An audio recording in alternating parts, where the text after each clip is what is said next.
এইভাবে উস্তা রান্না করলে বাড়ির ছোট থেকে বড় যারা কোনোদিন উস্তা খায়ওনি তারাও অনেক পছন্দ করে এই উস্তাটা খাবে। তো চলুন আমি দেখিয়ে দিচ্ছি যেভাবে রান্না করতে হবে। তো প্রথমে উস্তার সাথে একটা আলু, ছোট সাইজের একটা আলু আমি এভাবে কেটে নিয়েছি। আপনাদের পছন্দ অনুযায়ী কিন্তু আপনারা কেটে নিতে পারেন। তো ধুয়ে পানিটা ঝরিয়ে নিয়েছি ভালো করে।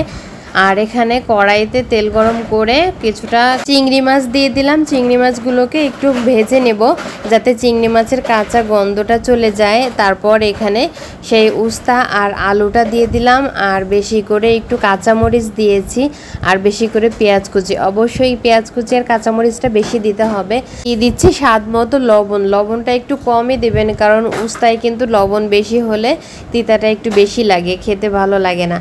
তো লবণ দেওয়া হয়ে গেলে আর কিছুই এখানে দেওয়ার বাকি নেই। এখন শুধু নেড়ে চেড়ে উস্তাটা রান্না করার পালা।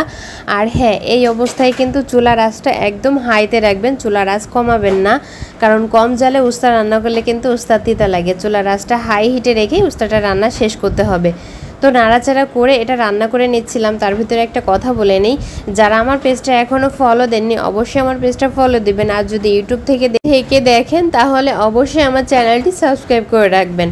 আর হ্যাঁ, উস্তা রান্নার আগে কিন্তু অবশ্যই উস্তাটাকে লবণ দিয়ে ভালো করে কষলিয়ে পানি ফেলে দিবেন না। এভাবে রান্না করলে উস্তার পুষ্টিগুণ নষ্ট হয়ে যায়। আমি কিন্তু নর্মাল পানি দিয়ে উস্তাটাকে সুন্দর করে ধুয়ে নিয়েছি, তারপর উস্তা ভাজি করে নিয়েছি। এই যে আমার উস্তা ভাজিটা কিন্তু হয়ে গেছে, একটু কচকচা ভাব থাকবে। এইভাবে যদি উস্তাটা রান্না করেন তাহলে উস্তার পুষ্টিগুণটা একদমই ঠিক থাকবে। তো আমি এটাকে তুলে নিচ্ছি, হয়ে গেছে আমার উস্তা ভাজি। আর এটা খেতে একদমই তিতা লাগে না, অসম্ভব মজার হয় এভাবে উস্তা ভাজি করলে চিংড়ি মাছ দিয়ে।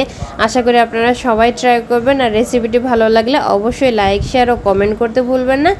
আজকের মতো এখানেই বিদায় নিচ্ছি। সবাই ভালো থাকবেন আর আমাদের জন্য অনেক অনেক দোয়া করবেন যাতে এরকম সুন্দর সুন্দর রেসিপি আপনাদের উপহার দিতে পারি। তো আল্লাহ হাফেজ।